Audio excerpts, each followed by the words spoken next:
Also, thank you so much. But also what I want to ask you too is a lot of these things that were, I guess, that were there floating around me, they still keep coming up. And it's been a long time, man. Like what? Let's talk about like endless things, people. I don't want to get into specifics. Like, it'd be like I'm on Oprah. Just a little bit. A little bit. Just, people, like I get led to people, synchronicities, and I have dreams and premonitions, and then I'd see them, and things didn't work out, and that's cool, man. But they keep coming up, and it's sort of like tainted, and I kind of want it to be absolute and pure. Here's why. This is going to be gross, so if you don't want to listen, don't. But we're going to keep on keeping on here. If you knew someone who just got pregnant or has been pregnant for a little while. That's gross. We knew you wouldn't like it, but listen up. And you insisted on seeing the baby today, you'd say, ew. And we'd say, you're taking score too soon. The gestation process is just underway. There's a lot more that's going to happen before it bursts out onto the scene in physical form.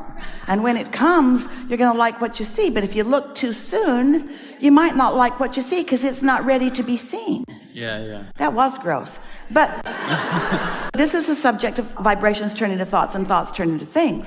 This is why you're always going to be on the brink of the explosion into the physical, where you get to see it and hear it and smell it and taste it and touch it and observe it through your physical senses. But there's a whole lot happening in this vibrational gestation period that you have to sense and trust and enjoy the unfolding of, even though you're not ready for it.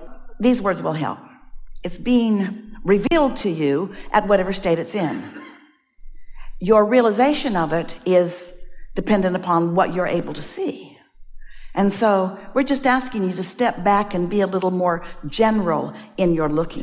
So these premonitions that you're getting, these dreams that you're having, these premonition dreams that you're having, this insight that you're getting into others, and then it unfolds, and then you meet that person. What that is, that's law of attraction showing you that the things that are active in your vibration are coming to you.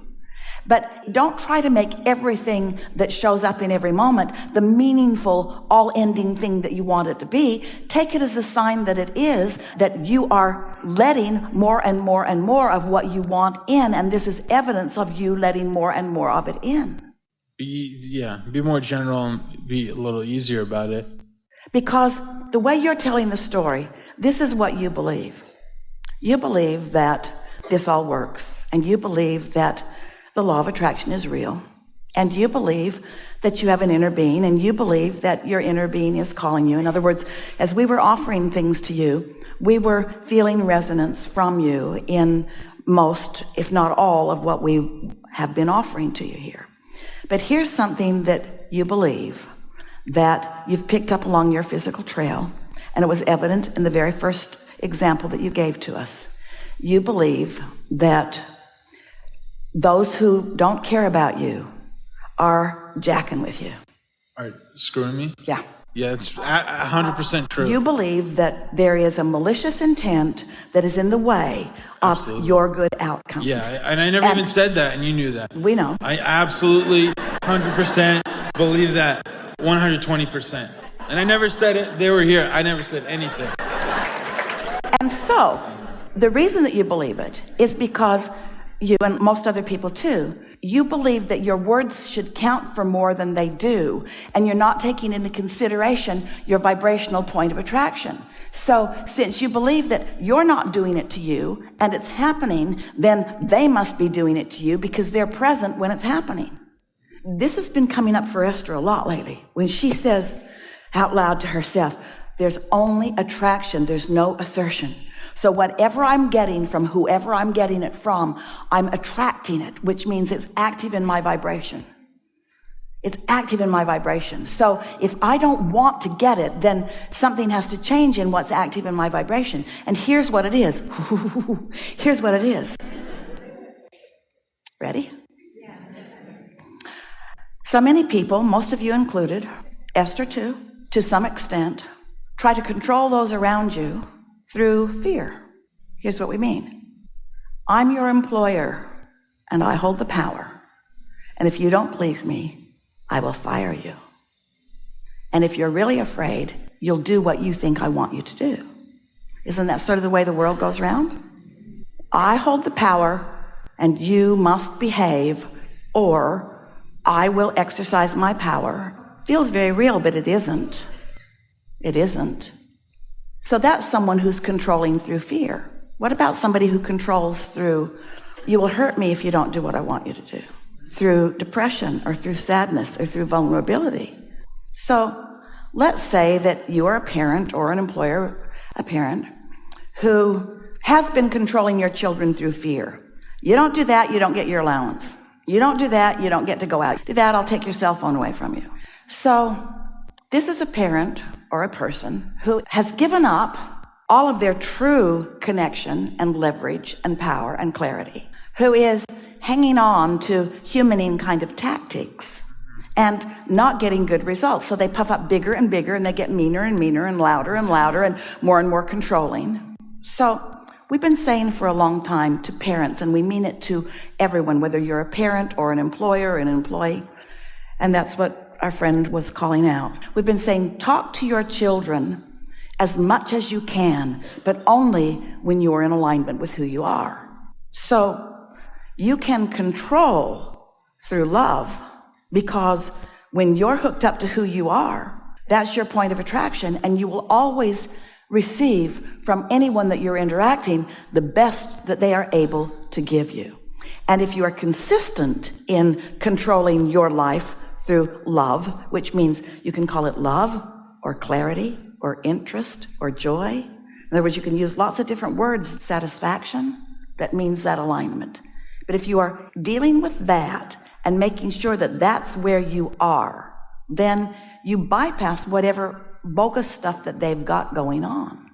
Was that so general that you could not hear? No, I get it. And I'll listen to it again. I mean, it's like we went to the subject of mom, so she's got a lot of, with her, it's like, it's tough for me to see her because she's in a place now that I've never seen her before. It's not that bad, but, she's struggling, and she's using lingo that I never really heard her say growing up. So it's kind of tough for me she's not easy to deal with, How disappointing. Yeah. No. But how hard for you. No. We want to just stay there for a little bit. How unstable for you to look to some place where you want or maybe expected stability and not find it. You control your world through your own personal state of security, which is being in alignment with your inner being, which is love flowing all over you. That's the way you control your world. You control your life, your world, everything that you feel by disregarding what anybody else is doing, whether it has to do with the subject of you or not, and focusing completely upon what this feels like and what this feels like until you have oriented yourself toward those good feeling things. What we're asking you to do is something that almost no human ever really gets to. They just stay on the brink of it. You can get there. We want you to know how your inner being feels about you, which means if you would ask that more often, what do you think, inner being? What do you think? What do you think about this? What do you think? What do you think, inner being? What do you think? What do you think? Pretty soon, you'd know enough about what your inner being thinks about enough that you'd start thinking about what your inner being thinks about enough that eventually you might get around to the only question that matters, which is inner being, what do you think about me? And your inner being will just offer, not words, because if you don't have a translator, then you're not really hearing the words and you just get into a jumble. Your inner being only offers love to you. Only offers love to you. Only offers love to you. And when you look anywhere else, you might find it and you might not, but it's a crapshoot. I see that every day, like I told you, you see evidence of things every day. It's constant, so. You did. You started there. So you started there acknowledging how much assistance and true loving awareness of you Source has for you. And now we've talked about it and you're fully there in the vibration of that. So now from this new vantage point, because you have moved on, tell us this story again. The story that you came to tell us. Tell it to us now from whatever vantage point you're now at. We're not trying to put words in your mouth. your perception creates your reality. And really what I received from it is, and I always receive this, is I just got to keep beating the drums. And well, we're asking for something a little different than you heard. Now we're sitting in your seat, and we're answering the question from your perspective that we just asked of you. I'd like to tell you some things about myself. I'm a progressive being, which means I continue to move forward. And my forward motion is my life. So much so that my establishing my awareness of what's past, present, and future is becoming less important to me. I wholly accept that my present is a byproduct of my past. I accept that. But even more important, I accept that my future is a byproduct of my present. And I'm really doing my best to blend all of them by acknowledging that I have an inner being who was with me before, who is with me now, and who is actually with me in my future manifestations. Yeah, when I feel that, because whenever I'm really in the zone and vortex, whatever you want to say, I always kind of feel that way, that it's all sort of like everything leads up to now. So I had some experiences in my industry, and I was good at it. And I felt really proud of the circumstances that I accomplished. But when the circumstances changed, my pride went away. I wasn't able to maintain my good feeling. And I realized that my good feeling was in response to circumstances. But now I know that I can't and don't want to control circumstances. Just one. I want to be in the circumstance of in love with my inner being. I'm in love. How are you? I'm in love. What do you mean? Well, my inner being loves me and is flowing to me, and I'm in that love. I'm in love. So whatever I'm thinking about, that's the dominant basis of it. Is this too far out to grasp? No. So that's what we're asking you to do. We're asking you to take the concept that we are demonstrating here and apply it to the specifics of the story that you just told us. Can you tell it from your in love with you point of view? Abraham, I had the best experience.